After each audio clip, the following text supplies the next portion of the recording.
Dear DJ Bono, magandang hapon po sa lahat. Itago niyo na lang po ako sa pangalang V. V for Victoria. Simulan ko ang kwento ko noong first year high school ako. Noon ko nakilala si Jonic. Chubby si Jonic noon. Maitim pa at medyo dugyot sa katawan. Mahilig kasi siyang tumakbo kaya laging pawisan. At kapag pinagpawisan, ugali niyang hilain ang laylayan ng kanyang kulay putim na t-shirt at saka yun ang gagamitin niyang pamunas sa kanyang pawis sa mukha. Kapag ginawa niya yon, lilitaw naman siyempre ang kanyang tiyan na mataba na may balat pa sa tabi ng kanyang pusod. Maliit lang ang kanyang balat at korteng puso, heart shape pero walang tulis sa dulo. Sabi nga ng mga kaklase ko noon, nasa tabi daw ng pusod ni Jonic ang kanyang puso kasi hugos puso ang kanyang maliit na balat. Lagi siyang pinagtatawanan ng mga klase ko noon pero ako madalang akong makitawa sa kanila, lalo na kapag ikapapahiya ng isang tao ang pagtawa ko. Lumaki akong disiplinado. Disiplinarya ng aking ama na isang principal sa elementarya sa amin. At si mama naman na isang government employee ang nagturo sa amin ng mga tamang manners at pakikipagkapwa-tao. Pero ang pagiging seryoso sa lahat ng bagay at pagiging masikreto, sarili ko ng ugali yon. First section kami sa high school. Lahat nagtapos ng valedictorian, salutatorian, mga honorable mentions noong elementary. Sila ang mga kaklase ko. Doon kami nagsama-sama sa highest section syempre. Si Jonic, second honorable mention sa kanila. Magaling siya sa math at science at matigas ang kanyang ulo. Si Chona Libre ay kaklase ko din. Si Chona Libre ang aming salutatorian nung elementarya kami, pero pero gaya ng dati ay nagpoprotesta ang nanay niya tuwing closing. Porke daw kasi principal ang papa ko kaya ako ang laging first. Matalino din naman talaga si Chona pero hindi ako papayag na maungusan niya ako kaya nagsunog din ako ng kilay at nagsikap din naman talaga ako. Kaya lang hindi mo talaga maiaalis ang impresyon ng tao na porke principal ang tatay ko, kaya dapat ako ang laging first. Alam kong hangarin ni Chona Libre na talunin ako o ungusan ako nung high school na kami. At syempre hindi ko dapat hayaan yon. Kaya nga nung manligaw sa akin si Kobe, nung first year pa lang kami, si Kobe ang aming class escort, hindi ko siya pinansin dahil gusto kong mag-focus sa pag-aaral ko. Kahit na nga ako o kahit hindi na ako mag-top 1 dahil mahirap gawin yun kasi nga kaklase namin ng mga honor students na galing sa West at North Central School. Okay lang kahit hindi na ako mag-top 1 basta huwag lang akong maungusan ni Chona.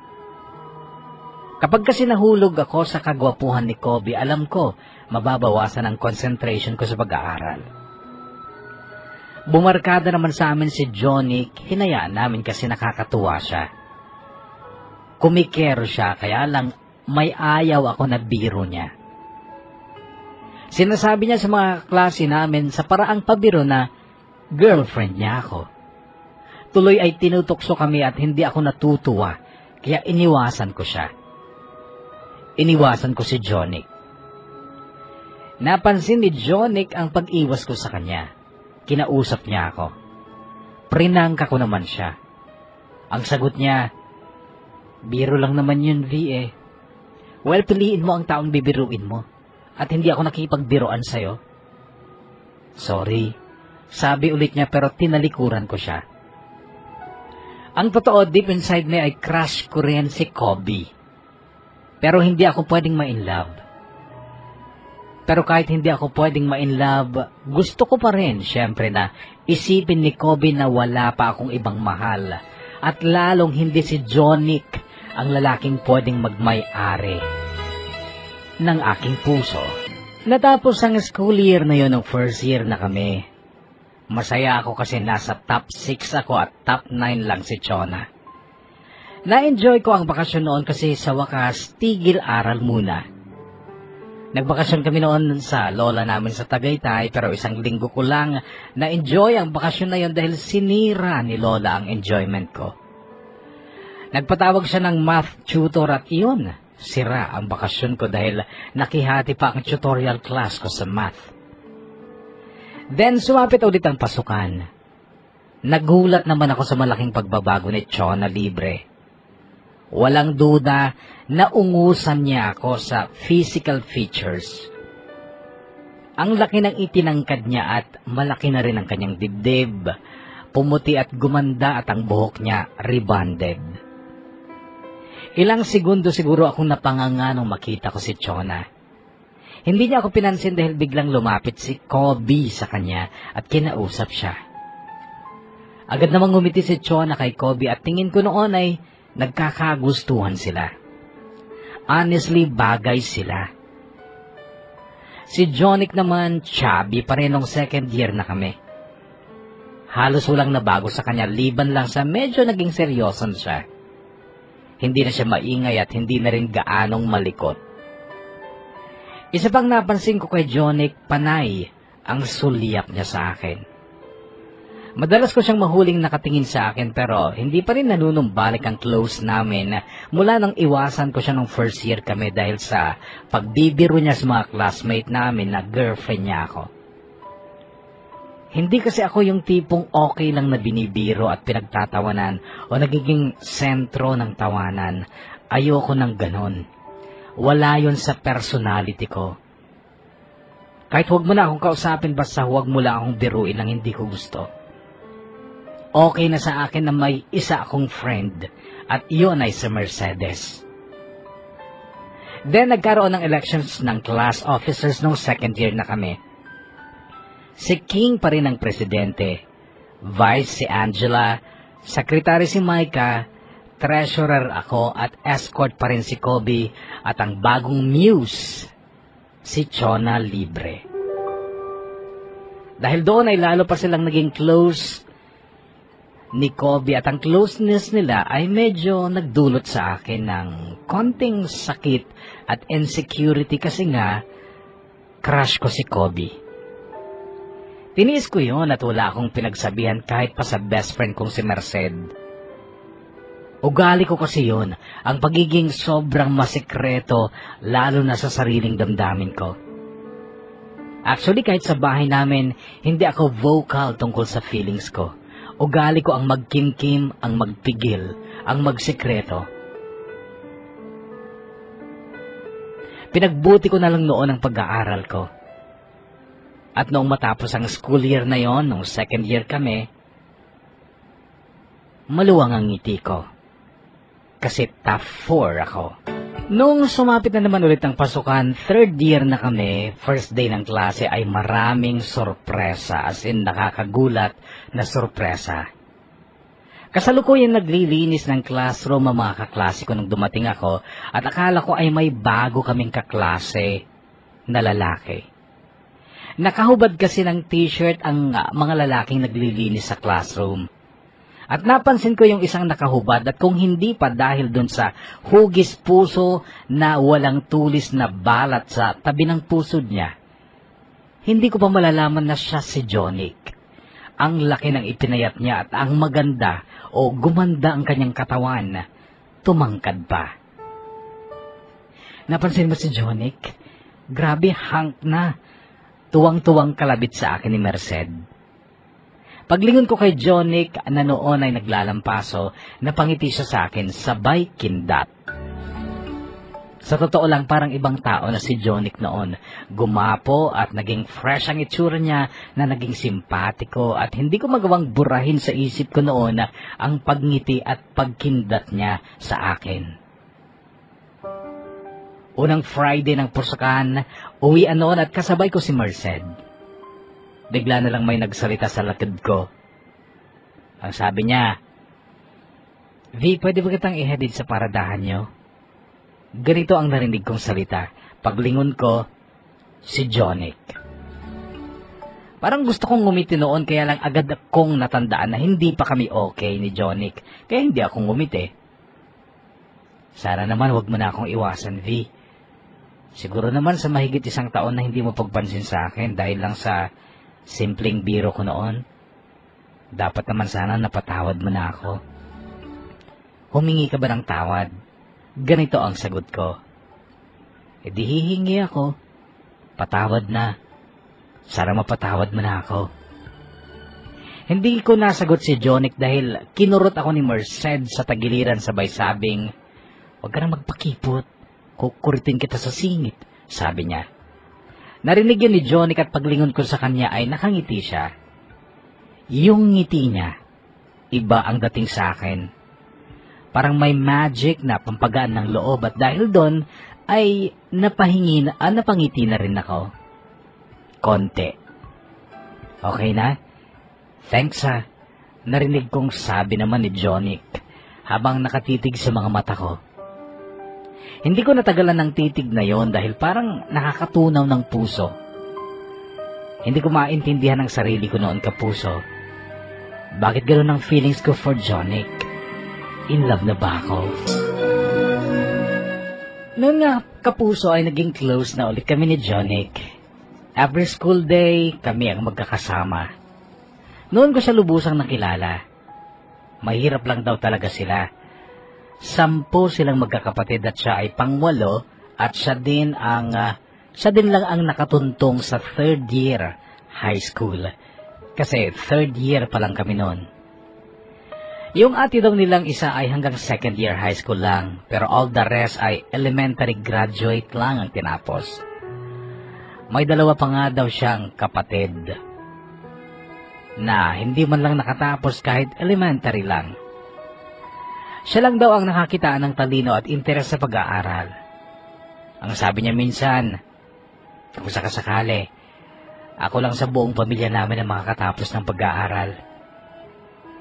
Naawa ako kay Jonic noon. Seryoso kasi siyang magkwento that time at may maturity sa tinig niya.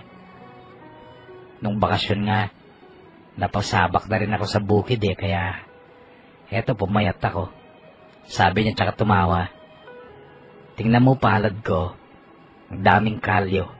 Sabi pa niya saka ipinakita ang palad niya. Noon ko napansin na ang lalaki pala ng mga daliri niya. E di masakit yan, sabi ko patungkol sa kalyo niya. Hindi naman, pero may ibang sumasakit kapag ginagamit kong palad ko. Sabi niya tsaka tumawa pero hindi ako natawa kasi hindi ko nasakyan ang kanyang biro. Sorry joke lang yun, sabi niya. Anong joke yun? Hindi ko nasakyan. Sensya ka na mahina ako sa joke. Hindi kasi ako mahilig sa mga joke sabi ko pa. Wala, kalimutan mo na yun. Sagot niya tsaka matamang tumitig sa mata ko nang nakangiti. V, bakit ang ganda mo? Narinig kong sabi niya. Mabilis ko siyang sinagot. Joke din ba yan? Tanong ko. Hindi maganda ka naman talaga Alam mo ka palang nagsabi sa akin yan, kaya tama. Joke nga yan, sabi ko. Hindi joke to V. Para sa akin, ikaw ang pinakamaganda sa klase natin. Noon ko nakita yung kagandahan mo nung first year tayo. Tapos, lagi na ako nakatitig sa'yo kasi parang nakaka-addict ang pagmasdan ka. Hindi mo lang alam, V. Tuwing Sabado tsaka Linggo, lalo na kapag bakasyon, hinahanap-hanap ko ang mukha mo. Hinahanap-hanap ko ang kagandahan mo. Okay. 15 ako noon at 16 naman si Jonic. Mahal ko na siya. Kasi maraming nabago sa akin since maging close kami ni Jonic. Ayaw ko dati ng taong mabaho. Pero si Jonic kahit nag-aamoy pawis na siya, wala lang sa akin. Alam mo yung parang na-immune na ako. May mga pagkakataon ngang namimiss ko ang amoy niya Hindi siya nagko-cologne. Understood naman yon kasi nga, mahirap lang sila. Kaya lang kahit gusto ko, madalang yung pagkakataong makapag-solo ka man ni Jonic para makapag-usap sana. Isa pa, kahit gusto ko na rin siya, hindi ko naman magawang magpahalata. Hindi ko alam kung bakit hindi ko magawa ang nagagawa ng ibang babae na ka-age ko na kapag in love, sobrang nahahalata. Alam mo yung kahit na ngitian pa lang niya, ay mapapansin mo na yung may special feelings sila para sa isa't isa.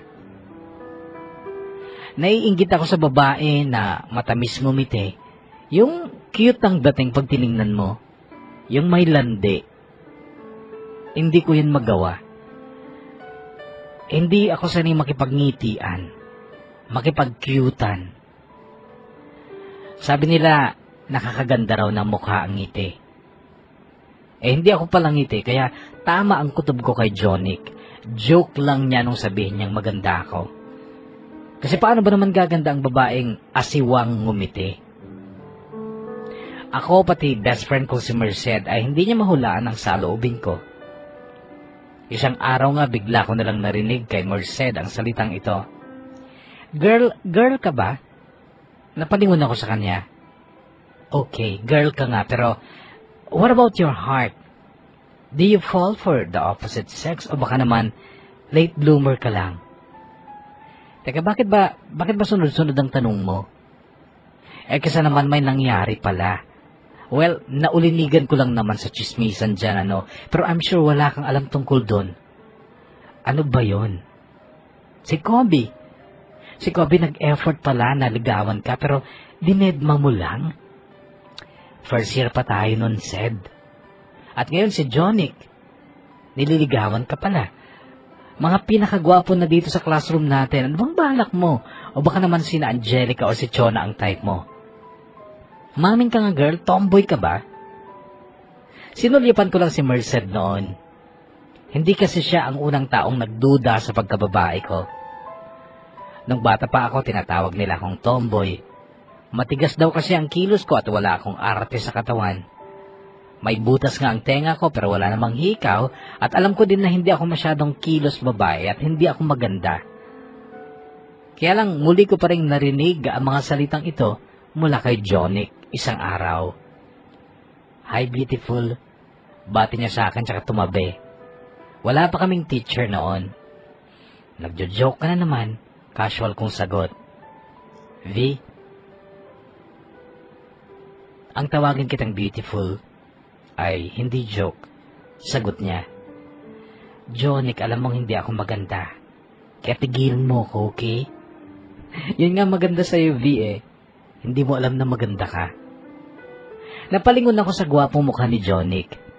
May laman kasi ang kanyang salita at gusto ko ang laman nun. Napaka-natural mo, V. That's why you're beautiful. Sabi pa niya.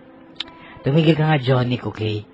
Nakakahiya kapag may nakarinig sa'yo na tinatawag mo akong beautiful. Ayan, si Angelica, si Chona, si Grace. Sila ang tawagin ng beautiful dahil sila ang beautiful at hindi ako. V, ikaw ang totoong beautiful. Jonic, stop it, okay?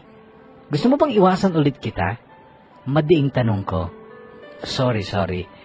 Pero V, sinasabi ko lang totoo para sa akin. Mahinaong sabi niya pero tumayo ako bigla at iniwanan ko siya. Alam kong sinundan na lang niya ako ng tingin pero ako, hindi ko na siya ulit nilingon. Hindi kasi ako komportable sa ganon. Nakikipagkulitan tungkol sa bagay na ayaw kong mangyari o gawin. Nagbasa na lang ako ng notes ko noon pero bigla na lang may kamay na naglatag ng 1/4 sheet of paper sa ibabaw ng notebook ko. Na binasa ko at pag-angat ko ng mukha ko ay nakita ko si Jonic. Wala siyang ngiti at agad ding umalis sa harapan ko. Binasa ko ang nakasulat sa 1/4 sheet at ganito ang nakasulat. You are so beautiful, naturally beautiful. You are far beautiful than the ones you thought are beautiful. You don't know that you're beautiful makes you beautiful. You are beautiful, V. And I love you. Nakikita ko noon ang sarili ko. Magaling ako. Magaling akong mag-plastic. Magaling akong magtago ng damdamin ko. na itatago ko ang kilig. Kinikilig ako kay Jonic pero itinatago ko at alam kong kaplastikan yon. Kaya lang hindi ko kasi kayang tingnan ng sarili ko gaya ng ibang babae na kapag kinilig, matamis ang ngiti at hindi yun naaalis sa kanilang labi. Kung minsan yung iba titili pa, hindi ko kayang maging ganon. Tumitili ang puso ko pero ako lang ang nakakarinig noon at hindi mo makikita ang kilig sa mukha ko. Simpleng gown lang ang suot ko ng JS namin at hindi ako sumali sa kotilyon. Si Jonic totally hindi sumali, hindi nag-attend ng JS. Hindi ko siya nakita ng JS. Si Carlo ang first dance ko, isa sa mga klasikong hindi naman gwapo pero napakagaling mag-drawing. Natapos ang school year na yon ng third year kami, nasa top 4 pa rin ako. Sumapit ulit ang bakasyon, naging busy kami sa pagluluto ng pagkain at merienda ng mga trabahador dahil nagpa-renovate si Papa ng bahay namin ng bakasyon. Boring ang bakasyong yun sa akin pero enjoy para kay Merced na best friend ko. Katext ko siya everyday ng bakasyon at yun kinukwento niya sa akin ang manliligaw niyang si Stefano na estudyante sa private school at may kaya. Then, first day ng klase ng fourth year na kami, nagulat ako kay Merced. Nag-bloom siya bigla. Ang laki ng iginenda niya. Best dahil ba yan kay Stefano? Tanong ko sa kanya. Pwedeng ganun girl? Gaya rin ni Jonic, may abs na. At malamang dahil yun sa'yo. Abs? Si Jonic? Andito siya kanina. Naglinis nga kami ng room eh. Umuwi lang siya sandali kasi nadumihan ang damit niya. Alam mo girl, sobrang sexy ni Jonic. As in may 6 packs talagang abs niya. Tuwang-tuwang sabi ni Merced pero hindi ako nagpakita ng reaction. Alam ko kasing nakatitig sa mukha ko si Merced at pinakikiramdaman niya ako kung makikinig ako sa kinukwento niya. Hanggang sa magsalita siya. Alam mo, tomboy ka talaga, no? Hindi ka ba lang naapektuhan sa mga kinukwento ko? Said, ano ba naman sa akin kung may abs si Jonic? Dapat ko bang ikatuwa yun? My goodness, V. Natural lang naman sa ating mga babae ang kiligin sa ganun, ano? Pero obviously sa aming mga babae lang pala. Because the doubt is getting bigger na ikaw ay isang lesbiana. Hindi na lang ako umimik noon kapuso pero nung mga sumunod na araw, naghintay ako ng pagkakataong makita ko nga ang abs ni Jonic. Nag-grouping ng cleaners sa classroom. Hindi ko kagrupo si Jonic pero sinadya kong pumasok sa classroom noong time na naglilinis sila. Kaya lang hindi nakahubad si Jonic noon. Naka-t-shirt siya ng black. Nagstay pa rin ako. Hanggang sa nakita kong hinila na ni Jonic ang laylayan ng kanyang t-shirt niya upang siyang ipunas sa pawisan niyang mukha. Ugali kasi niya yun noon pa. At yun nga, paghila niya ng laylayan ng t-shirt niya, lumitaw sa paningin ko ang kanyang abs. Tama si Merced. May 6 packs nga si Jonic. Ngumiti ang kalooban ko dahil muli ko ring nakita ang kanyang balat na hugis puso sa tabi ng kanyang pusod. Wala pa ring tulis ang hugis puso niyang balat. Agad ko ring iniwas ang tingin ko nang ibaba ni Jonic ang t-shirt niya.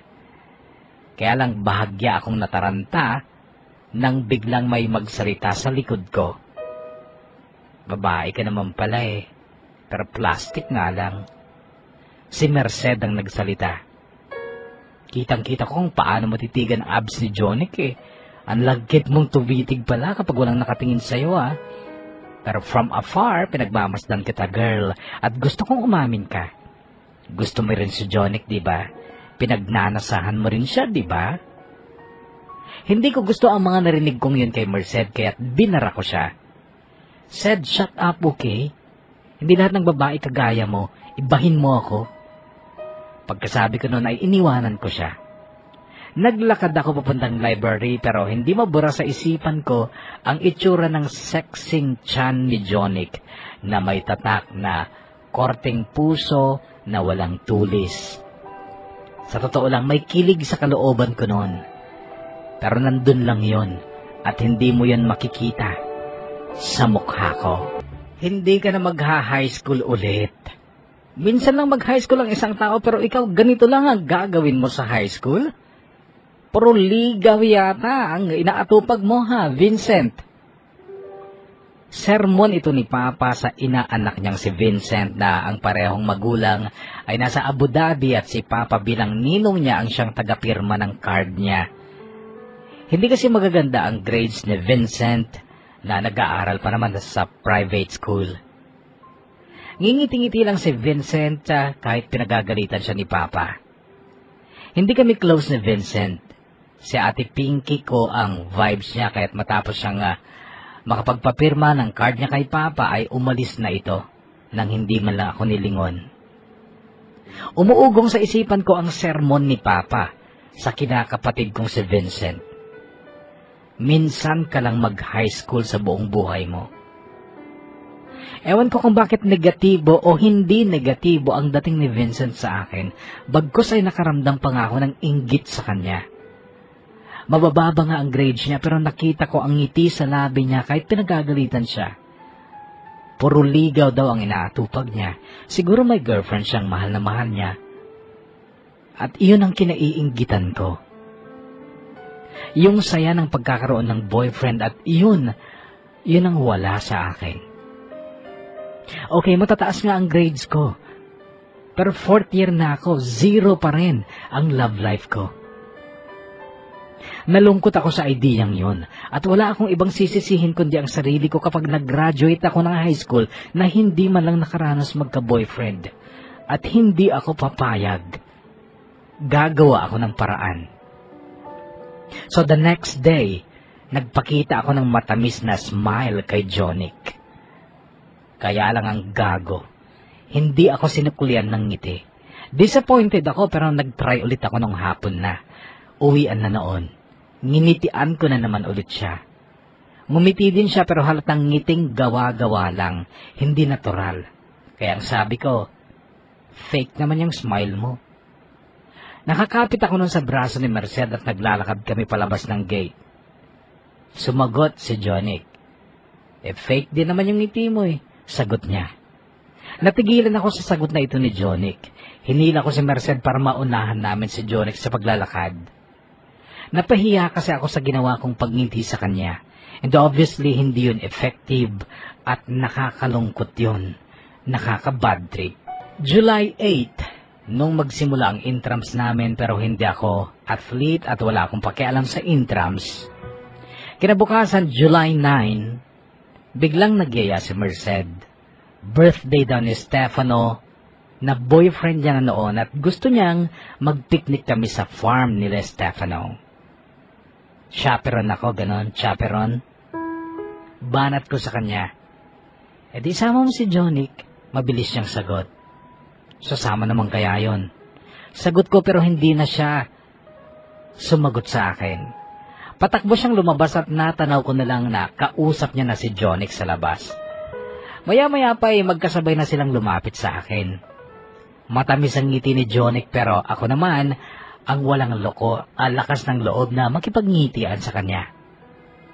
Nagsalita si Jonic at ang sabi niya, sige, sasama ako kung masasagot mo ang tanong ko. Ganito ang tirada sa akin ni Jonic. Iniharap ko ang mukha ko sa kanya. Bakit may tanong pa? Kung ayaw mong sumama, okay lang sa akin, sagot ko. Natigilan tsaka tumalikod, pagkatapos nun ay umalis. My goodness naman kasi, V. Yung kaplastikan mo nakakairita na. Asar na sabi ni Merced. Hindi ako umimik dahil aminado akong mali ako. Napahiya si Jonic pero nung paalis na kami, papunta sa meeting place ni na Merced at Stefano kung saan pumayag na akong maging chaperon, nakita kong biglang ngumiti si Merced at matapos itong lumingon sa likuran. Paglingon ko, nakita ko si Jonic at nakabuntot sa amin. Ngumiti rin ang kalooban ko pero hindi ang mga labi ko. Plastic ka, girl. If I know tuwang-tuwa ka na kasi sasama din si Jonic. Bilib ako sa'yo, ha. Kaya mong itago ang kilig mo sa pamamagitan ng hindi pagngiti. Tumahimik na lang ako pero humawak ako sa braso ni Merced dahil nararamdaman kong best friend ko nga siya kasi kilala niya ako, inside and out. Siya pa lang yata ang taong nakakaluhula ng saloobin ko. Pero hindi ako umamin sa kanya na tama siya sa hula niya. Pero noon kapuso ay nakonsensya ako sa best friend ko kasi napaka-honest niya sa akin. May inamin sa akin si Merced. Crush daw niya si Jonic noon pa.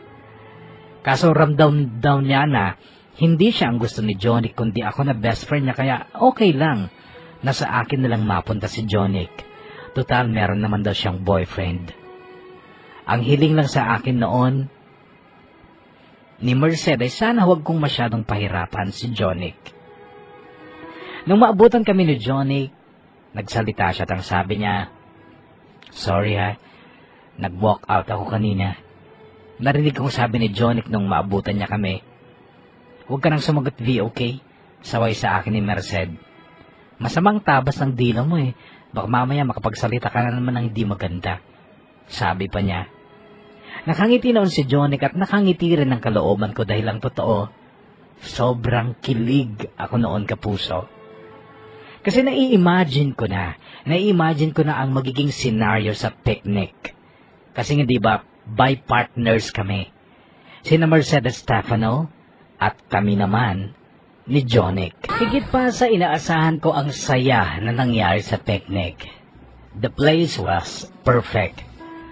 Sa farm ni Stefano ay may malawak na pastulan ng baka. Tapos may kubo sa tabi ng sapa.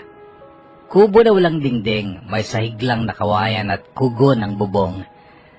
Naligo si Stefano at Jonic sa sapa.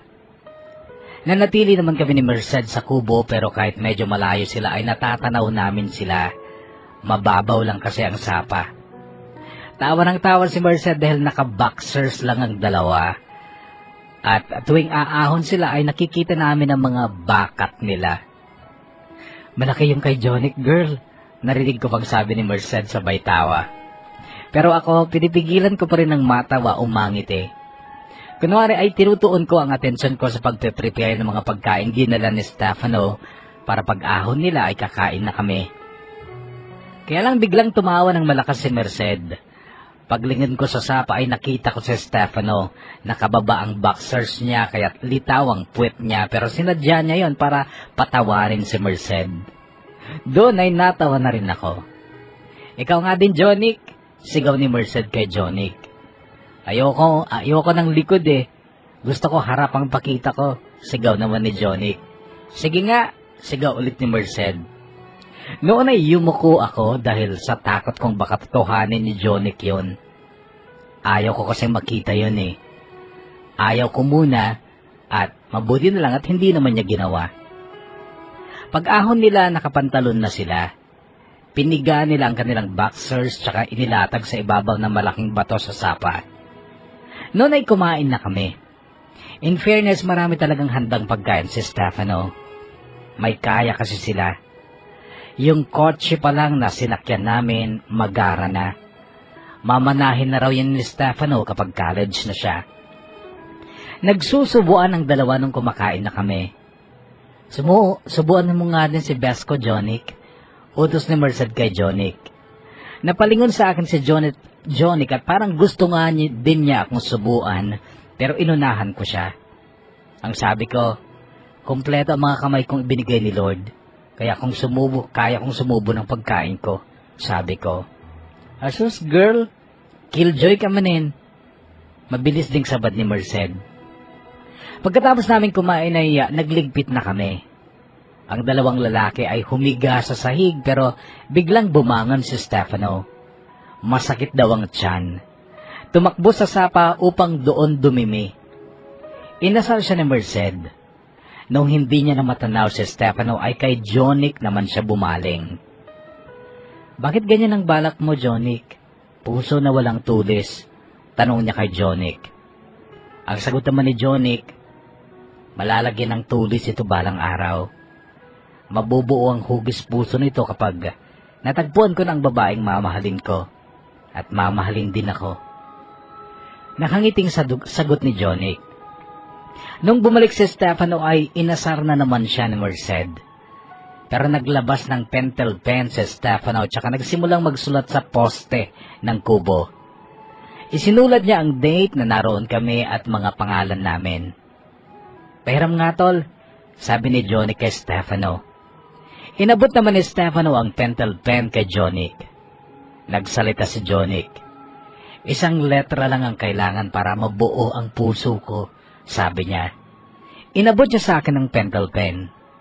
At ang sabi niya, "V." Pakisulat nga ang letter V dito sa dulo ng balat ko. Natigilan ako. Tumili si Merced, kinilig. Pero noon handa kong sundin ang utos ni Jonic. Nakahiga siya noon kaya't madali kong naisulat ang letter V sa dulo ng hugis puso niyang balat. Pagkasulat ko noon ay nabuo na nga ang puso sa balat niya dahil nagkaroon na ito ng tulis. Lalong kinilig si Merced at napayakap pa siya kay Stefano. Nakatitig naman sa akin noon si Jonic at ang kanyang sinabi, "See? Buo na. Buo na ang puso ko at ikaw, V, ang bumuo nito." Nakatulog sina Merced at Stefano sa kubo na magkayakap. Sweet nila, no? Narinig kong sabi ni Jonic. Hindi ako umimik. "Na-inlove ka na ba dati?" Ito ang sumunod niyang tanong pero ang sagot ko, "Saan ka mag-aaral ng college?" Naggibit balikat muna siya bago sumagot. Di ko alam kung magka-college pa ako. Pero okay na rin yun kasi if God permits, ako pa lang ang nag-iisa sa buong pamilya namin na makakatapos ng high school. Kung makakatapos ako. Bakit naman hindi? Mahirap ang buhay eh.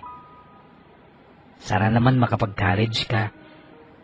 Sayang ang talino mo kung magbubukid ka lang din, sabi ko. Oo nga eh, kaso wala namang pera, di wala din. Eh ikaw saan ka mag-aaral? Lahat kasi ng nakakatandang kapatid ko sa Maynila nag-aaral. Siguro dun na rin ako, sagot ko. Hindi siya umimik. Ako naman ang nagtanong. Eh ikaw, Jonic, have you been in love? Tanong ko. Ang tamis ng ngiti niya bago sumagot ng, siyempre, mula first year hanggang ngayon, in love ako. At alam mo na kung sino ang taong kinai-inlovean ko. Hindi ako umimik dahil alam kong ako ang tinutukoy niya. Napalingon ako sa kanya nung muli siyang magsalita pero noon ay wala na ang ngiti sa labi niya. Ang sabi niya, kaya lang, habang tumatagal, lalo kong nare-realize na hindi ako dapat ma-inlove sa kanya. Napalunok ako sa sinabing yon ni Jonic, pero hindi ako umimik. Alangan na kasi ako masyado sa kanya eh. Lalo na kapag hindi ako nakapag-college. Magiging farmer ako, o kaya laborer sa construction. Pero mas malamang baka bukid. Magbubukid ako ng hindi ko naman bukid. Samantalang siya mag-aaral sa Maynila. Masyado ng alangan. Hindi pa rin ako umimik pero umiiyak na ang puso ko noon.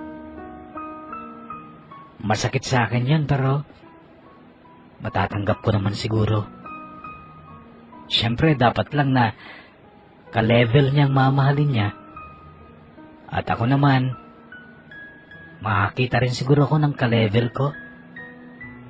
Ito ba ang narinig kong sabi niya noon at parang hindi ko na kayang pigilan ang luha ko kaya nagsalita ako. Change the topic na, Jonic, sabi ko. Kaya lang biglang nagsalita si Merced na akala ko ay tulog na. Bumangon pa si Merced at nung makita ko ang mukha niya, lumuluha pala. At ang sabi ni Merced, change the topic? My God, V, hanggang kailan? Hanggang kailan mo itatago ang feelings mo? Change the topic? My God, bakit hindi mo sabihin kay Jonic na mahal mo rin siya? Bakit hindi mo sabihin na kahit mahirap siya, okay lang, dahil hindi naman hadlang sa pagmamahalan ng kahirapan? Kasi sa pag-ibig naman, di ba, walang mahirap, walang mayaman. Change the topic. Puro ka iwas, puro ka pigil, puro ka sekreto. Okay, napaluha ako ni Merced. Umalis ako ng kubo at nagpunta ako ng sapa. Umupo lang ako sa ibabaw ng bato, tabi ng mga boxers ni Stefano at Jonic. Maya-maya'y lumapit si Jonic. Huwag mo nang isipin yun, V. Naiintindihan kita. Sorry. Change the topic na pala.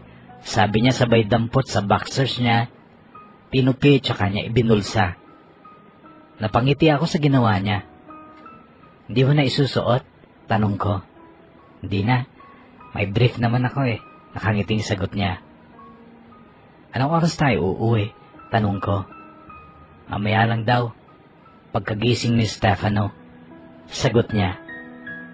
Doon na nga nagsimula ang change the topic. Kung ano-ano na lang napagkwentuhan namin, pero hindi nawawala sa loob ko ang totoong sitwasyon. Ang totoong sitwasyon na tama si Merced. Mahal ko na si Stefano at mahal din niya ako, pero change the topic nga at hindi yun dapat mapag-usapan. Hanggang sa umalis na kami ng kubo, pero ibang daan ang tinahak namin. Nag-shortcut kami sa ibabaw ng pilapid ng bukid at doon ay may nakita si Jonic na isda sa basaw o yung hukay na nalikha na pinaghigaan ng kalabaw. Hindi lang isang isda, sabi pa ni Jonic. Kunin natin, sagot ni Merced. Okay naman si Stefano kaya't ang ginawa nila ay naghubad ulit sila ng pantalon tsaka nagsimulang alisin ng tubig sa basaw gamit ang magandang kasirola na pinaglagyan ng spaghetti. Tulong tayo, girl, sabi ni Merced sabay hubad sa palda niya para hindi maputikan. Wow! Sigaw ni Stephanie nang makita ang legs ni Merced. Ako naman ay sapatos ko lang ang tinanggal ko tsaka bumaba din ako sa bukid. Tumulong nga kami sa pagkaras. At nung malapit ang maubos ang tubig sa basaw, ay nakita na namin ang mga hito na kumakarimpas sa putikan. Tuwang-tuwa kami noon, kapuso. Lalo na ako. Ako man ay nagtangka akong manghuli ng isda, pero binalaan ako ni Jonic. Ang sabi niya baka daw matusok ako ng singil o yung spine sa pectoral fin ng hito. Nagtry pa rin akong manghuli pero hindi ko mahuli dahil napakadulas. Nung makahuli ng isang hito si Stefano na katamtaman ng laki ay biniro niya si Jonic. Ang sabi niya kay Jonic, Tol, ganito ba kalaki yung sayo? Sabi niya. Sumagot naman si Jonic, mas malaki pa dyan na kapag galit. Sumabad naman si Merced at ang banat naman niya kay Jonic. O baka naman ganyang kaitim. Hindi pa nila nahuhuli ang lahat ng hito nang biglang umulan. Okay lang kahit mabasa kami kaso nalagyan na naman ng tubig ang hukay na kinarasan namin kaya't nag-give up na sila. Nakakuha naman kami ng 5 hito. Basang-basa kami nung sumakay kami ng kotse. Basta birthday ko umuulan. Narinig kong sabi ni Stefano. July 9 yon. At tinandaan ko ang petsang yon hindi lang dahil birthday ni Stefano, kundi dahil so far ay yon ang pinakamasayang araw sa buhay ko dahil sa dami ng mga pangyayaring alam kong hindi ko makakalimutan kahit kailan. At alam kong naging masaya ang araw na yon dahil kasalo ko si Jonic sa mga masasayang pangyayaring yon. Hindi ko man maamin sa kanya pero deep in my heart, mahal na mahal ko na siya. Bumalik sa dati ang lahat nung tapos na ang intrams.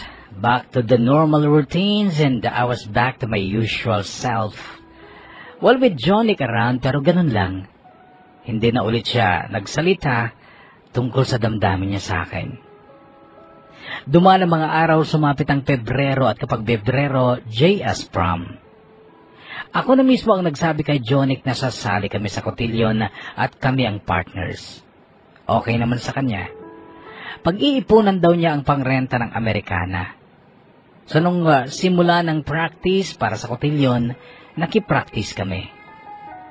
Kaya lang isang araw bago ang JS, biglang umatras si Jonic. Nagamit na raw ang perang naipon niya sa gamot ng mama niya. Naawa kasi ako eh. Nakikita ko siya lumiliban siya ng gamot kasi tinitipid niya yung gamot. Kaya binigay ko na yung pera ko. Sorry. May Amerikana sa bahay. Tingin ko kasya sa'yo, pati pantalon, sabad ni Merced. Napasulyap sa akin si Jonic. Tapatin mo nga ako, Jonic. Gusto mo ba talagang sumali o hindi? Gusto mo ba akong kapartner o hindi? Madiing sabi ko. Of course gusto niya, sabad ni Merced. Ayan ka na naman sa pagka-negative mo eh. Di ba naiintindihan yung idea na nagamit nga sa gamot ng mama niya yung perang inipon niya? Kung gusto, may paraan. Di ba? But obviously, yung pagbaback out niya one day before JS only indicates na ayaw niya. Madiin kong sabi. My God, V, stop it please, stop it. Sagot ni Merced. Long sleeves, pwede naman, o kahit simpleng polo, okay lang. Hindi naman kailangang Amerikana. Kung gusto niyang tumuloy sa kotilyon, maraming paraan. Galit kong sabi sa harapan mismo ni Jonic. Tumalikod si Jonic at lumayas. Tinitigan ako ng masakit ni Merced tsaka lumayas din. Noon ay parang maiiyak na ako. Excited ako for JS kasi nung third year kami, hindi ako sumali sa kotilyon. For the first time, nag-decide akong sumali with Jonic, pero yun, obviously masisira na. Sirang-sira na at ang masakit, may gap na naman kami ni Jonic. At yun nga, sumapit ang JS, tuluyan na rin ako nag-back out. Hindi na rin pumasok si Jonic. Umiiyak ako sa kwarto ko habang alam kong malapit nang magsimula ang JS noon. Sinabi ko ang totoo sa parents ko kung bakit hindi na ako tumuloy. Nainis din sila kay Jonic. Sinabi pa ni mama na sana ay siya na lang ang nagbigay ng pera na pang-renta ng Amerikanin ni Jonic para lang hindi may spoil ang huling JS ko sa high school. Tinanggap ko na lang ang katotohanan na hindi na ako makaka-attend. Ang ganiwa ko, nagsimula na lang akong manood ng DVD sa salas. Yung pelikula ni na Drew Barrymore at Adam Sandler. Ang pamagat ay The Wedding Singer. Isa yon sa mga collection ng ate ko. At nanonood na ako noon nang may kumatok sa pintuan. Binuksan ko at isang gwapong lalaki na naka-Amerikana ang nakita ko. Si Jonic. Natuwa pa si na mama at papa nang makita nila si Jonic. Kagwapo pala eh, palatak ni mama. Noon naman ay inapura ako ni papa na maligo na at magbihis. Naiwan si Jonic sa panonood ng The Wedding Singer sa salas. Si mama naman ay nagbantay sa pinto ng banyo at inaapura ko. Siya na lang daw ang magme-make-up sa akin. Kaso ang tagal ng proseso ng make-upan dahil hindi naman sanay si mama. Nung tumanaw ako sa salas, tulog na si Papa sa sofa at si Jonic ay engross naman sa panunood ng pelikula. Mahigit 1 oras akong nagbihis. Ginising ni Mama si Papa nung okay na ako. Siya kasi ang maghatid sa amin ni Jonic sa gym ng school. Wow, para kang prinsesa. You are so beautiful. Narinig kong sabi ni Jonic nung bumabaan na ako ng hagdanan. Hindi ko siya pinansin kunwari. Pero actually siya din. Gumwapo siya ng sobra sa suot niyang Amerikana na pahiram daw ni Merced. Alam kong kailangan ko pang pasalamatan si Merced dahil doon. Sa van ni Papa kung saan kami sumakay, ay nauulinigan kong kumakanta si Jonic. Mahina lang pero noon ko lang siya narinig na kumanta kahit mahina lang. Anong kinakanta mo? Tanong ko. Hindi ko lamang title eh. Napanood ko lang dun sa palabas kanina sa bahay niyo. Paluha nga ako eh. Ang ganda nung kanta. Anong kanta ba yon? Hindi ko nga alam ang title. Basta kinanta nung bidang lalaki habang nasa eroplano sila. Pero hindi alam nung babae na nandun yung lalaki. Tapos may nagsalita. Gamit ang speaker. Isang staff ng eroplano yung nagsalita. Sinabi niya na may singer na gustong kumanta. Tapos yon, kumanta na yung lalaki gamit ang gitara. Tapos yung babae, nung marinig niya yung kanta, nagulat siya kasi start pa lang ng kanta. Alam niya na yung love niya ang kakanta. So yun, napaiyak siya. Kakatouch naman, sabi ko. Oo, saka maganda yung movie. Paano na ngayong simula ng song? Tanong ko. Kakanta ako? Tanong niya. Kantahin mo lang kahit first line lang. Sige, pagbigyan kita. I wanna make you smile whenever you're sad. First dance ko syempre si Jonic, and that night was so happy. Not just happy, but very happy. However, it ended. Sumunod naman ang graduation, and I was okay with being second honorable mention. Si Chona, tuluyang nalaglag sa top 10 dahil naging playgirl siya. Hindi ko siya masisisi. Alam kong naging masaya ang kanyang high school life. Noong bakasyon na ay hindi ako makapag-decide. Pinaluluwas na ako ni Mama para makapag-take ng exam sa FEU or UE. Kaso lang, may hinihintay ako. May pinakikiramdaman ako. Ipinagdadasal ko na sana mag-aral si Jonic dahil kung saan siya mag-aaral, dun din ako mag-aaral. Kinulit ko si Merced na pasyal kami sa baryo ni na Jonic. Pumayag naman siya. Wala si Jonic noon sa bahay nila. Mabait ang mama ni Jonic pero talagang hirap nga sila. Maliit ang bahay nila samantalang ang dami nilang magkakapatid. Mabuti nilang at madaldal si Merced. Siya ang nagtanong sa mama ni Jonic kung mag-aaral ng college si Jonic.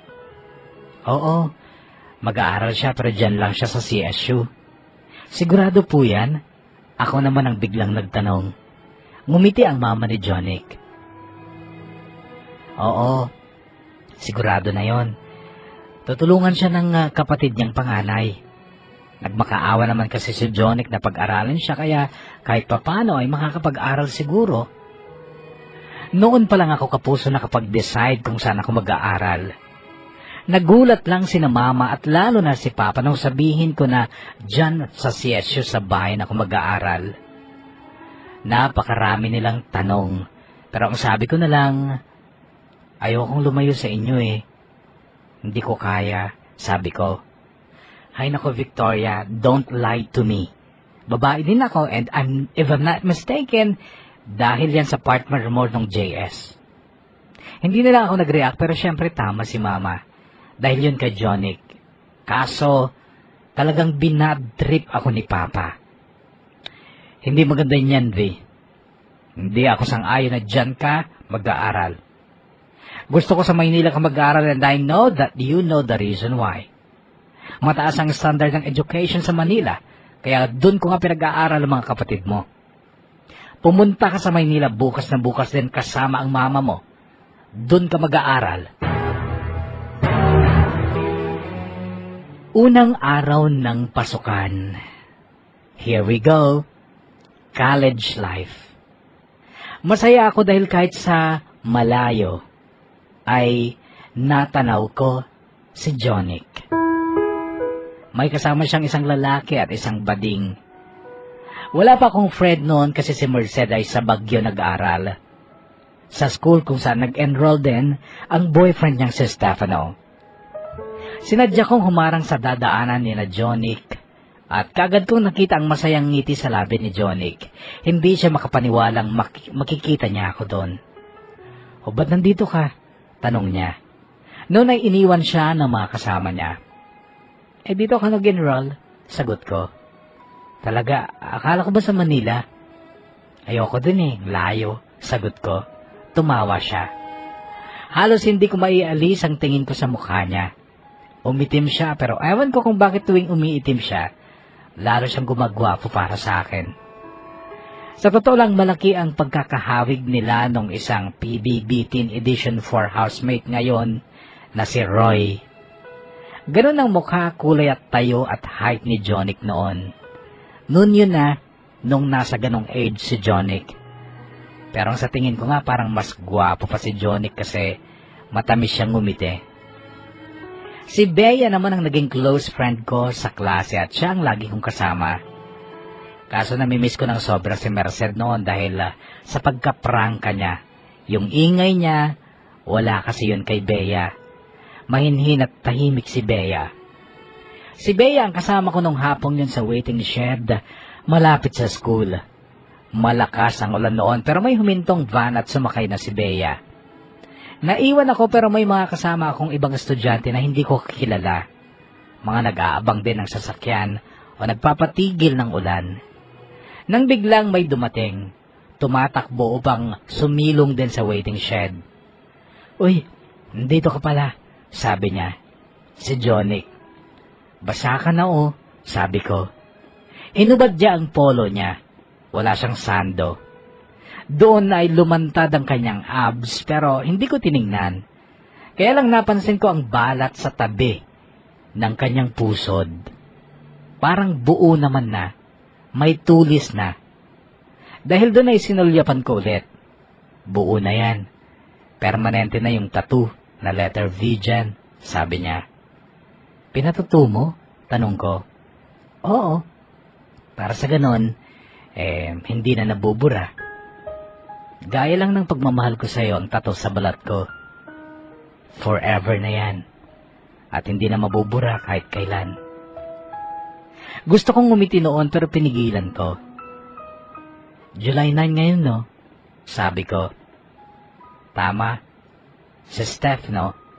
Pag birthday nga niya umuulan," sabi niya pero iba ang itinakbo ng alaala ko. Doon sumasayang sandali sa farm ni na Stefano last year. Kakanta kaya ako para tumigil ang ulan. Narinig kong sabi ni Jonic. "Sige, kumanta ka. Pero wag mong lakasan na. Nakakahiya eh." "Okay. Sige, kakanta ako para sa'yo. I wanna make you smile whenever you're sad." Kami na lang ang naiwan ni Jonic nang may dumating na van ulit. At nagsakayan ng mga kasama namin sa waiting shed. Lumakas palalo ang ulan at umanggi sa kinatatayuan namin kaya't naupo kami sa concrete bench ng waiting shed. Nung nakaupo na kami, napapitlag ako ng hawakan ni Jonic bigla ang kamay ko. Doon ay nagkatitigan kami. Damang-dama ko ang malakas na pagkabog sa dibdib ko.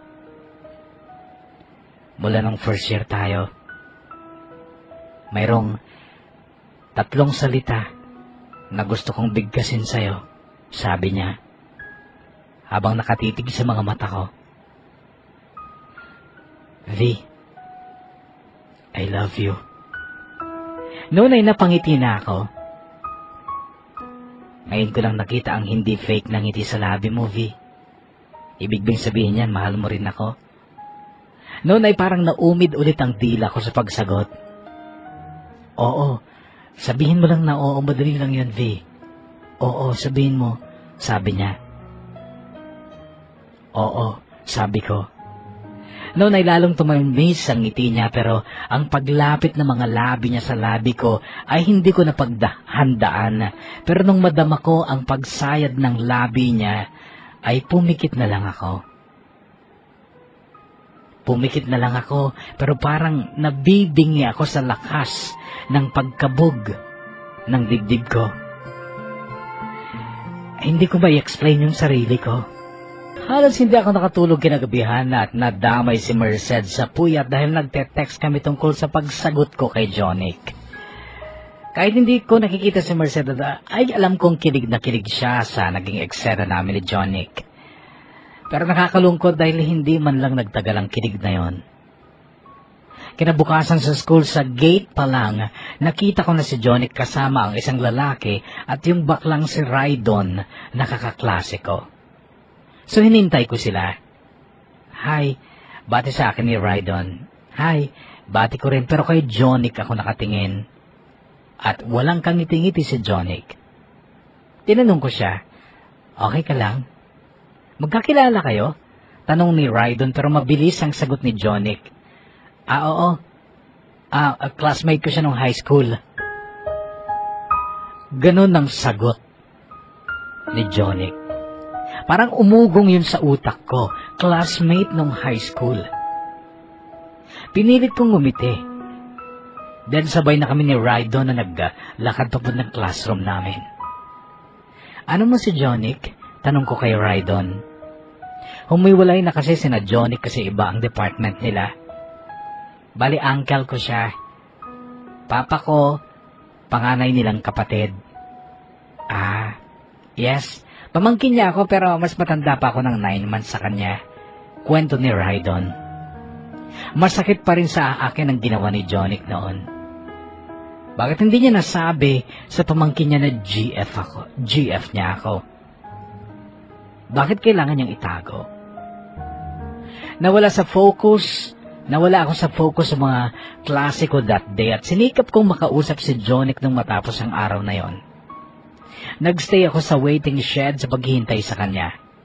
Nung dumating siya, kasama niya ulit yung isang lalaking lagi niyang kasama o lagi nilang kasama ni Rydon.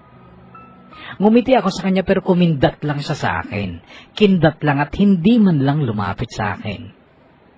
Noon kapuso ay parang sasabog na ako. Pero I hate that feeling, kaya lumapit ako sa kanya. At ang sabi ko, "Can we talk?" Ano ba yon? Nakangiting sagot niya sabay sulyap sa kasama niya. "Tayo lang pwede," sabi ko. Noon ay nagpaalam siya sandali sa kasama niya. Lumipat kami sa isang waiting shed. Noon ay hindi na ako nagpapaligoy-ligoy pa. Anong nangyayari, Jonic? Mahirap bang sabihin kay Rydon na GF mo ako? Oo, V. Mahirap. Bakit? Mahabang kwento pero... Sorry, V. Naguguluhan lang ako. Naguguluhan? Bakit? Yung tatay ni Rydon, kapatid ko. Sa kanya ako nagmakaawa na pag-aralin niya ako pero ang kondisyon, aral lang. Walang GF. Kapag nalaman ni Rydon na may GF ko, magsusumbong yun sa tatay niya. Pati yung kasama ko si Marlon. Magsusumbong din yan. Sorry, V.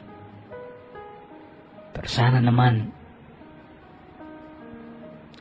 maunawaan mo ako. Pero kung hindi mo ako maintindihan, okay lang. I-break mo ako kung gusto mo. Noon kapuso ay tumulo ang luha ko habang nakatitig sa mukha ni Jonic habang nagpapaliwanag siya.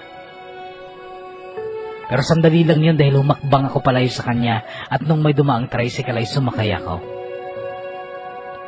Sa loob ng tricycle ay lalong lumakas ang pag-iyak ko. Wala na akong makitang kulay sa paligid ko sa mga sumunod na araw. Pati pag-aaral ko nagsuffer na. May mga pagkakataong nakakasalubong ko si Jonic sa school.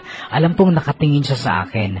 Nung una inaasahan ko na lalapitan niya ako, susundan niya ako at kakausapin. Pero nabigo ako.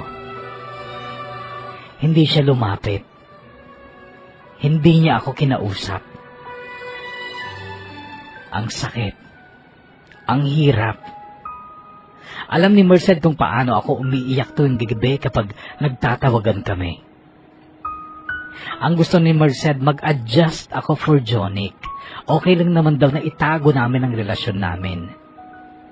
Sinubukan kong tanggapin yung katotohanang itinatago ako. Kaya ko naman kahit masakit. Pero everyday, as in araw-araw, naghihintay ako sa paglapit ni Jonic. Yung kakausapin niya ako at sasabihin niyang itago muna namin ang relasyon namin for 4 years. 4 na taon, okay lang. Pero kapuso, hindi naman siya lumalapit. Parang pinanindigan niya ang pag-iwas niya sa akin. At hindi ko yun kinaya. Sana maunawaan niyo, hindi ko kinaya. So ang ginawa ko, tinapos ko lang ang first semester. Tapos nag-decide akong mag-transfer na lang sa Maynila. Masakit pero naisip kong yun ang tama para matulungan ko rin ang sarili ko na makapag-move on. A regular student ako sa UE or University of the East. And welcome to the challenges. Nakilala ko si Carla na taga Bayumbong, Nueva Vizcaya. Classmate ko siya sa 4 na subject. Siya ang naging best friend ko sa UE. Matalino si Carla, napakaseryoso sa pag-aaral.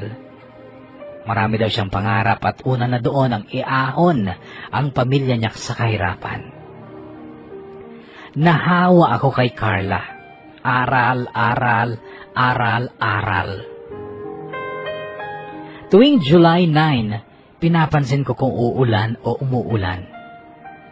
Kapag hindi umuulan, tinetext ko si Merced na nasa Baguio pa noon. Tinatanong ko kung umuulan. Madalas ang sagot niya ay oo, pero may time na hindi umuulan sa Baguio, pero umuulan naman sa Maynila. Isang araw may bad news si Merced. Buntis na daw siya at si Stefano siyempre ang ama. Magsasama na raw sila kahit hindi pa sila kasal. At hindi na mag-aaral si Merced. Galit sa kanya ang parents niya. Huwag mo akong gayahin, Bes. Ito ang mensahe ni Merced na hindi maalis sa isipan ko. Pero alam mo, parang kinaiinggitan ko pa siya. Kung nabuntis ako ni Jonic at magsasama na kami, okay lang sa akin. At least kami pa rin. Kahit mahirap, kami pa rin. Kaso hindi ganun ang nangyari. Buisit na love life. Kinabwisitan ko ang ma-in-love ulit. Yun ang dahilan kung bakit nagpahawa na lang ako kay Carla sa subsubang pag-aaral. Plus, ang mga istrikto kong kapatid na kasama ko sa apartment sa Sampaloc, Manila, hindi ako makaporma sa kanila. So I had no choice but to focus my whole life studying. At iyon, kapuso, ang naging buhay ko sa loob ng 4 na taon sa Maynila.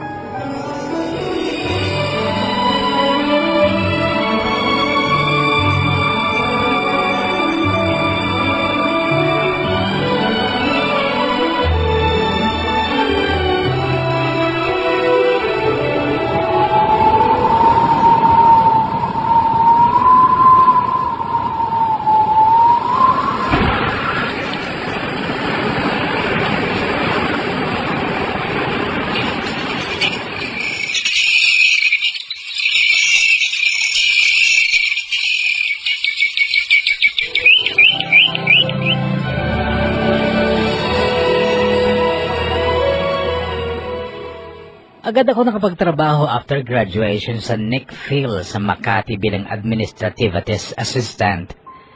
Maganda ang kumpanya pero hindi ko masyadong gusto ang work atmosphere. Nagtiis ako sandali pero naisipan kong mag-enroll ng Masteral sa University of Makati or UMAC. Lumipat na rin ako nun sa Makati. Humiwalay na ako sa mga kapatid ko sa Sampaloc. Noon ako nagkaroon ng mas mahabang pasensya sa trabaho dahil gusto kong tapusin ang masteral ko at kailangan ko ng trabaho para magawa ko yon. So hindi mo na ako nag-resign sa Nickville. Ka-share ko sa apartment si Nicey, nakatrabaho ko rin sa Nickville. Engaged na noon si Nicey sa boyfriend niyang si Kyle. Medyo asiwa ako sa kanila nung una kasi masyado silang sweet, masyado pa silang PDA. Naghahalikan sila sa harap ko. Nagpipretend lang ako na okay lang ako kapag ginagawa nila yun, pero sa totoo lang, hindi. Si Jonic kasi ang naalala ko kapag ganun. Ang aking first kiss at nung time na yon, nasa unang taon sa aking master's degree, ay wala pang ibang nakahalik sa akin. Hindi ako nagka-boyfriend nung college ako sa UE at sa office naman walang pwedeng maging boyfriend.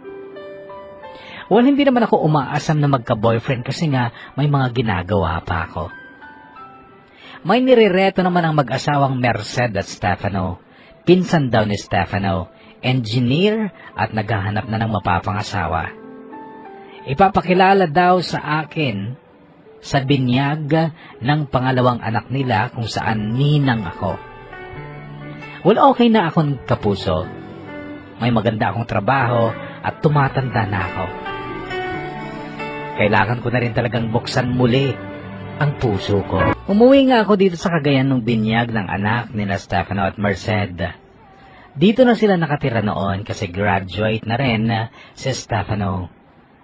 Wala sa simbahan ang engineer na pinsan ni Stefano nung binyag. Nasa bahay daw nila dahil nag-aasikaso ng mga bisita na barkada nila ni Stefano. Nung matapos ang binyag sa simbahan, umuwi naman kami sa bahay ni Stefano para doon mag-lunch sa kanilang handaan. Kaso nung ituro sa akin ni Merced ang pinsan ni Stefano, na-turn off naman ako at sinabi kong sa ibang araw na lang niya ako ipakilala. Lasing na lasing naman kasi ang lalaki at ayaw kong makipag-usap sa lasing. Makaraan pa ng 2 oras ay nagpaalam na ako kina Merced. Sumakay ako ng tricycle pa uwi. May matandang babaeng sakay ang tricycle. Tumabi ako noon at parang namumukhaan ko ang matandang babae. Nung matapat kami sa isang bahay na kasalukuyang ginagawa ay pumara ang matanda. Pero sinabihan niya ang driver ng tricycle na hintayin siya dahil may kukunin lang siya. Pero pagbaba pa lang ng matandang babae ay may isang lalaking nakahubad ang lumabas mula sa ginagawang bahay. Parang tumigil ang puso ko noon sa pagtibok nang makilala ko ang lalaki. Siniguro ko pa kaya't pinagmasdan ko ang balat sa tabi ng kanyang pusod. Si Jonic. Nakita kong nag-abot ng pera si Jonic sa matandang babae. Pagkatapos na bumalik na sa tabi ko sa tricycle ang mama ni Jonic. Kaya pala parang namumukhaan ko ang matanda. Pagsakay niya, sinabi niya sa tricycle driver na bababa siya sa tapat ng butika. Gusto ko na siyang kausapin noon pero hindi ko alam kung paano ko sisimulan. Kaso nung malapit na siya sa butika, ay tsaka pa lang ako nagkaroon ng lakas ng loob na magtanong. Nanay po ba kayo ni Jonic? Oo, sagot niya, sabay tingin sa akin. Kaibigan ka ba ni Rosita? Tanong niya. Sino pong Rosita? Yung nanay nung anak ni Jonic. Natigilan ako sa sinabing yun ng matanda. May anak na si Jonic? Tanong ko pa. Meron na.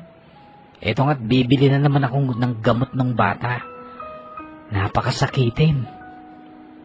Yun ang sabi niya, tsaka naman huminto ang tricycle. Nginitian ko ang matanda nung bababa na siya. Pero nang umandar muli ang tricycle, nanatili akong nakatulala. May mga tanong sa isipan ko. Anong nangyari kay Jonic? Bakit sa construction siya nagtatrabaho? Hindi ba siya nakatapos? May anak na ba talaga siya? Sino si Rosita?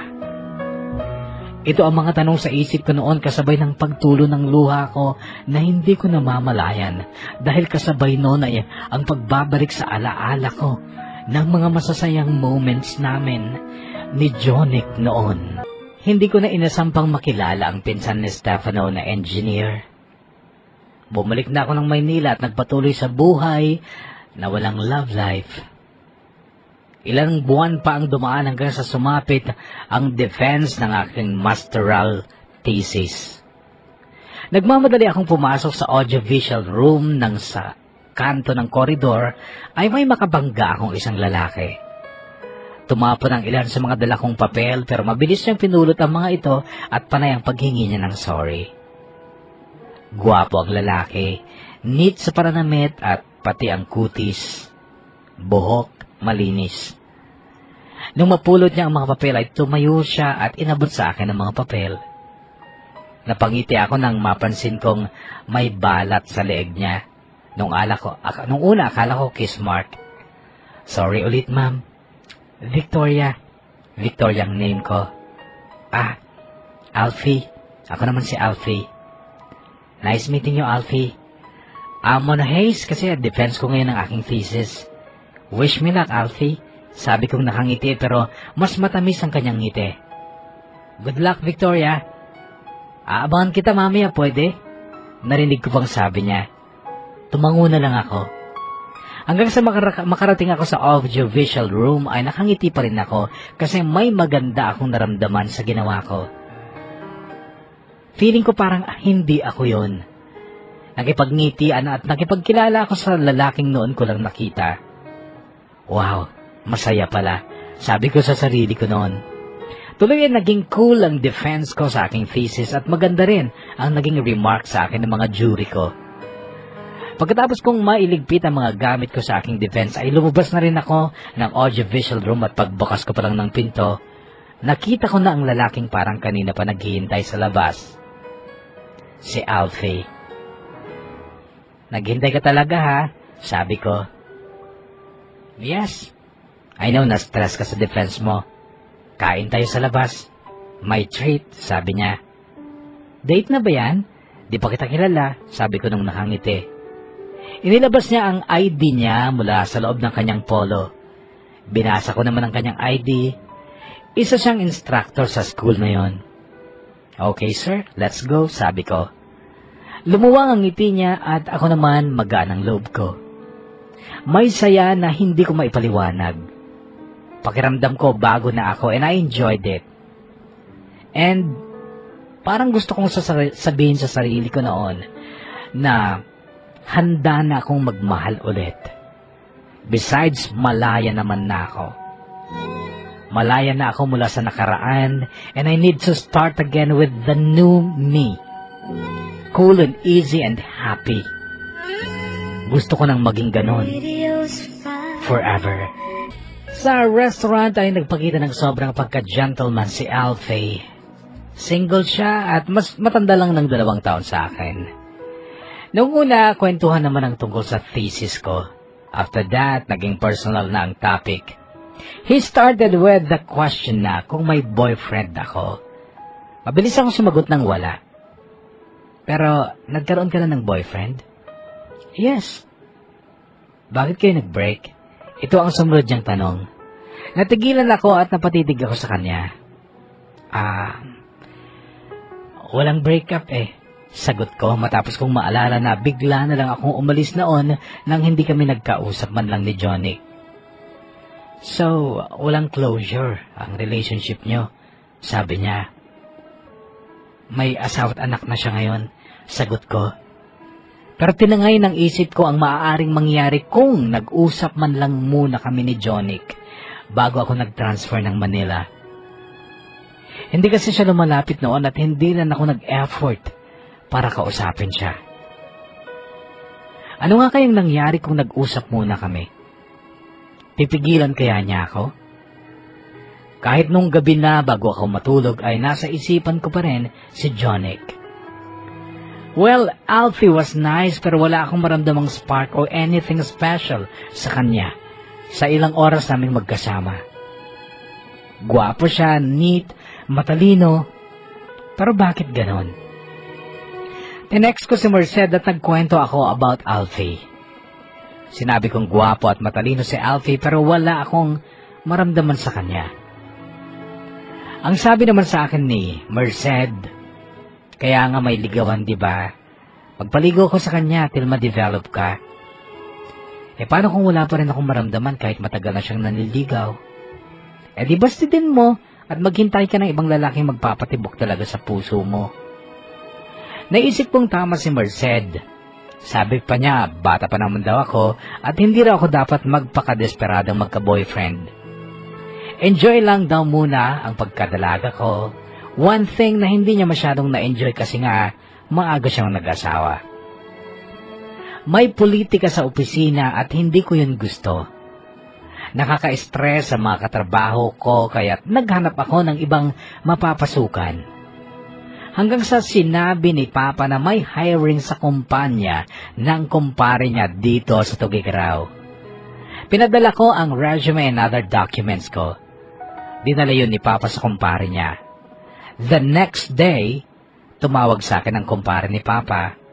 At ang sabi niya, mag-resign ka na dyan. May magandang position sa'yo dito. Mainit ang tugigaraw nung lumipat ako dito buwan ng Mayo. Sobra pero magaan ang atmosphere sa opisina. Masayahin ang mga tao pati ang mga bosses namin. Sa boarding house ko naman, okay din. Kumuha lang muna ako ng room muna kasi medyo mabigat sa budget ang apartment.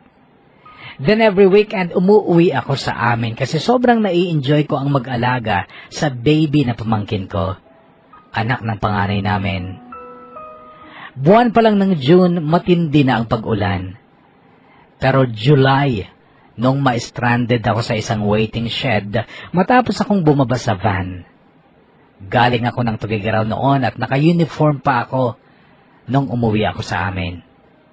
Kailangan ko kasing mag-tricycle pa uwi ng bahay pero malakas nga ang ulan.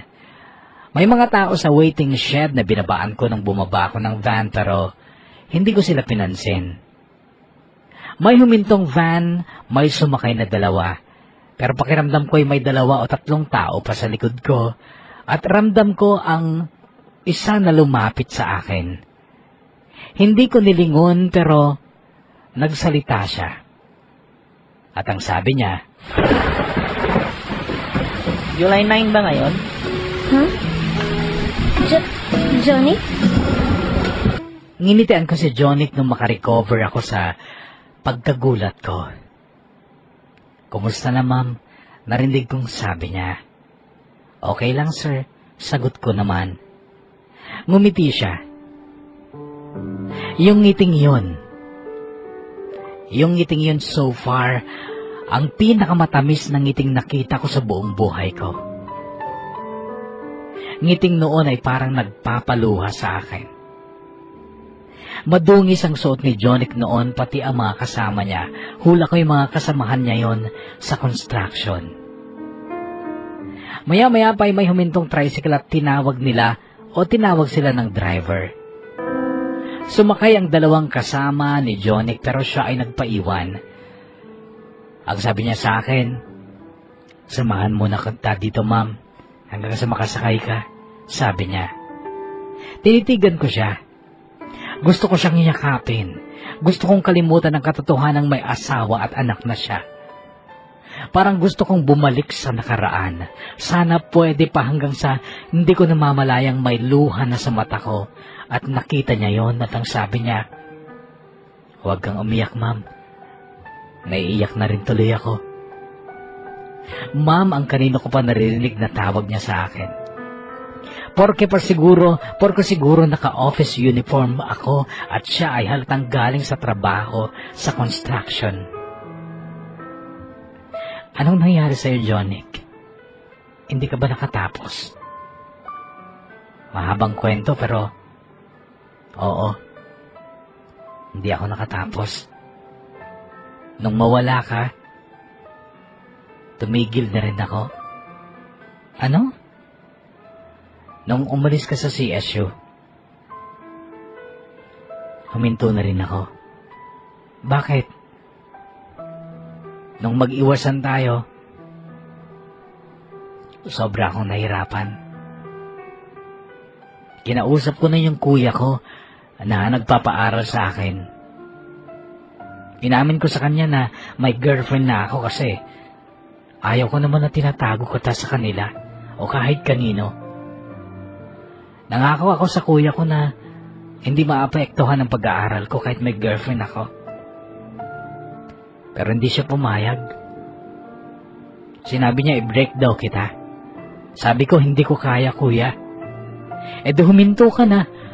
Sabi niya sa akin. Nasaktan ako.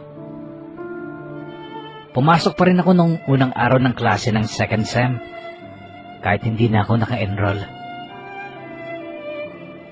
Hinanap kita sa school. Pero wala ka na pala. Nag-transfer na ka pala. Iniwan mo na pala ako ng tuluyan.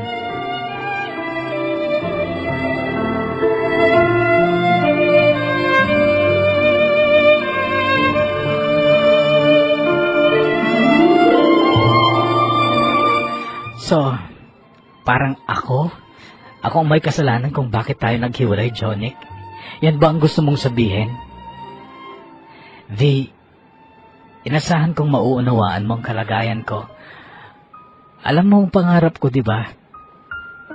Ang pangarap ko na maging kauna-unahang miyembro ng aking pamilya na makakatapos ng pag-aaral. Alam mo din yung layunin ko, di ba? Ang makaahon sa hirap. Kaya gusto kong magtapos ng pag-aaral. Pero naiintindihan din kita. Hindi tama na dinidinay kita sa iba bilang girlfriend ko. Ako pa? Sino ba ako para itanggi kita o itago kita bilang girlfriend ko? Di ba dapat nga pinagsisigawan ko sa buong mundo na ang swerte ko kasi girlfriend kita? Pero hindi yun nangyari. Nung ma-realize ko kung gaano ka kahalaga sa akin, at nang maisip kong dapat kitang ipaglaban, huli na kasi wala ka na. So kasalanan ko nga, Jonic. Kasalanan ko. Hindi ko sinasabi yan, V. Isa pa, kahit kailan hindi kita sinisi sa paghiwalay natin. Jonic, nagdusa din ako. Nagdusa din ako. Hindi mo alam kung gaano ako nahirapan. Akala ko ang relasyon natin ay kagaya ng itinatumong letter V dyan sa balat mo na kahit kailan hindi mabubura. Buo pa rin hanggang ngayon, V. Nakangiting sabi niya kahit may luha sa mata niya, pero mas maraming luha sa mata ko. Buo nga yung tato sa balat mo. Pero sabi mo nun, kagaya yan ng relasyon natin na kahit kailan hindi mabubura. Pero anong nangyari, Jonic? Anong nangyari sa relasyon natin? V, wala akong sinabi na hindi kailan mabubura ang relasyon natin. My God, Jonic, gusto mo pa bang ipaalala ko sa'yo ang eksaktong petsa at lugar kung saan at kailan mo sinabi yon? July 9, 2004, sa waiting shed malapit sa CSU. V, hindi ganun ang sinabi ko. Wala akong sinabi na hindi mabubura kahit kailan ang relasyon natin. Ang sinabi ko, kahit kailan hindi mabubura ang pagmamahal ko sa'yo. At noong July 9, 2003 sa Kubo sa farm ni Stefano, ang sinabi ko, ikaw ang bumuo sa puso ko. At hanggang ngayon, pinaninindigan ko ang mga sinabi kong iyon. Kahit alam kong wala nang mangyayari dahil masyado nang malayo ang narating mo. Kahit alam kong hindi pa rin tayo bagay. Ikaw pa rin, V. Ikaw pa rin ang mahal ko. Ikaw pa rin ang bumubuo sa puso ko. Paano mo masasabi na ako pa rin ang mahal mo kung nagawa mong mag-asawa ng iba? Lumuluha pa rin ako nung tanungin ko ito kay Jonic, pero napangiti siya sa tanong na yon. Hindi ako nag-asawa, V. At hindi ako mag-asawa hanggat ikaw pa rin ang nasa puso ko. Kapag nabalitaan kong nag-asawa ka na, siguro mag-aasawa na rin ako. Di ba may anak ka na? Kay Rosita? Rosita ba yon? Malinaw ang usapan namin ni Rosita na wala kaming relasyon. Dahil hindi ako pwedeng magmahal ng iba. Alam niya yon. Umuwi siya sa bahay, inakit ako, pero sa tuwing gagawin namin yon, sinasabi ko sa kanya, hindi ko siya pwedeng mahalin. Nabuntis siya, pero matapos manganak, umalis. Iniwan niya sa akin ang bata. At ngayon, may asawa na si Rosita. Ikinasal na siya sa isang matandang binata. So wala ka pang asawa? Wala pa. Pero madali lang maghanap ng katapat ko, V. Madami dyan. Matalim nang naging titig ko kay Jonic. Muli niyang sinugatan ang puso ko dahil sa gusto niyang tumbukin na hindi ako ang katapat niya. Ano bang katapat mo, Jonic? Anong klaseng babae ba ang sinasabi mong katapat mo? Yung simple lang. Siguro yung tipong katulong o kaya sales lady sa palengke. Yung kagaya ko rin na hindi nakatapos ng pag-aaral. Yung babae na hindi ako maaalangan. Noon kapuso ay mahina na ang ulan. Ambon na lang at may tricycle na parating. Sige, Johnny. Good luck na lang sa paghahanap mo ng katapat mo. Sabi ko, tsaka ako lumakad palabas ng waiting shed upang parahin ng tricycle. Sumakay ako pero parang hindi ako makahinga. Hindi ako mapakali. Parang gusto kong sumigaw. Mahal na mahal ko si Jonik, pero bakit ganun? Bakit hindi ako bagay sa kanya? Bakit may problema sa katayuan namin sa buhay? Buisit! Di ko napigilang sigaw sa loob ng tricycle. Kasunod nun ang pag-agos ng masaganang luha mula sa mata ko. Napalikon sa akin ng driver at nagtanong, "Ma'am, okay ka lang ba?" Hindi ako okay. Ibalik mo dun sa waiting shed. Bilisan mo. Utos ko sa kanya. Nadatnan ko si Jonik na nakasandal sa poste ng waiting shed. Nakatingin siya sa kawalan. Bumaba ako at sinugod ko siya at sinampal ko siya. Gulat na gulat siya pero ang pangatlong sampal ko ay sinangga niya at kay bilis ng mga labi niyang lumapat sa mga labi ko. Kinontrol din ng kanyang kanang kamay ang bato ko kaya't kahit nagpupumiglas ako'y hindi na ako makaalagwa pa. Hanggang sa ramdam kong humupa ang galit ko na parang bagyong biglang huminto at namayapa. Yun ay nung maramdaman ko ang mainit na halik ni Jonik sa mga uhaw kong labi. Hanggang sa maramdaman kong nasa magkabilang pisngi niya ang dalawang palad ko habang magkalapat pa rin ang mga labi namin. Pinilit kong isantabi ang katayuan namin ni Jonik sa buhay dahil kahit papano ay may question na ang isipan ko kung tama bang ang isang kagaya ni Jonik ang pakakasalan ko. Well, sinunod ko ang puso ko na siya namang ayaw magpatahimik kasi sa akin. Nagsusumigaw ang puso ko noon na si Jonik at wala nang iba ang tamang lalaki para sa akin kaya pinagbigyan ko ang aking puso at kami nga ni Jonik ay nakasal sa huwes. Ako ang nagdesisyong sa huwes lang kami makasal at piling-pili lamang ang mga bisita. Nakilala niyo naman po siguro ako o anong klaseng pagkatao ang meron ako mula sa simula ng aking sulat. Hindi ako pasosyal, hindi ako ilusyonada. Gusto ko simple lang at ayaw ko ng center of attraction ako. Hindi ko talaga ma-imagine ang sarili ko na naka-wedding gown ng magara at ako ang pinagmamasdan ng lahat ng tao. Ayaw ko ng ganon. Kahit ang aming kasal ni Jonik ay parang bahagi lamang ng isang napaka-ordinaryong araw sa tanggapan ng isang hukom. Ang mahalaga ay legal na kaming mag-asawa. Si Alfie ay masipag pa ring tumawag at mag-follow up ng kanyang panliligaw noong bago kami ikasal ni Jonik. Tinapat ko na lamang siya na ako ay ikakasal na. Natanggap naman yun ni Alfie at binati pa nga ako sa aking kasal kay Jonik. Sa ngayon kapuso ay nandito kami sa Tugigaraw. Umuupa kami ng maliit na apartment. Kasama namin ang anak ni Jonik kay Rosita, si Baby Jobim na tinanggap ko na rin at minamahal na parang aking sariling anak.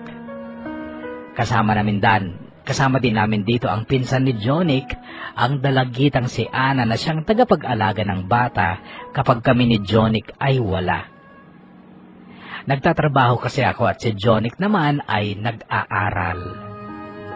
Oo kapuso, pinabalik ko sa eskwela si Jonik dahil gusto kong matupad ang kanyang pangarap at masyado akong nanghihinayang sa kanyang talino kung hindi niya ito magagamit. Simpleng-simple lamang ang aming buhay kapuso pero maligaya kami. Nung una ay may konting tampo sa akin ang aking pamilya kasi disappointed sila sa lalaking pinili ko pero noon lang naman yon. Ngayon ay lubusan na nilang nauunawaan na mahalaga ang pag-ibig upang maging maligaya ang buhay ng isang tao. Hanggang dito na lamang at sana'y mabasa mo rin, Papa Bono, sa inyong programa ang kwentong ito ng buhay at pag-ibig ko. Umaasa at nagpapasalamat, V. P.S. DJ Bono, nais ko lang marinig ang inyong pananaw tungkol sa pagpili ko kay Jonic, samantalang may isang Alfie namang naghihintay noon sa akin.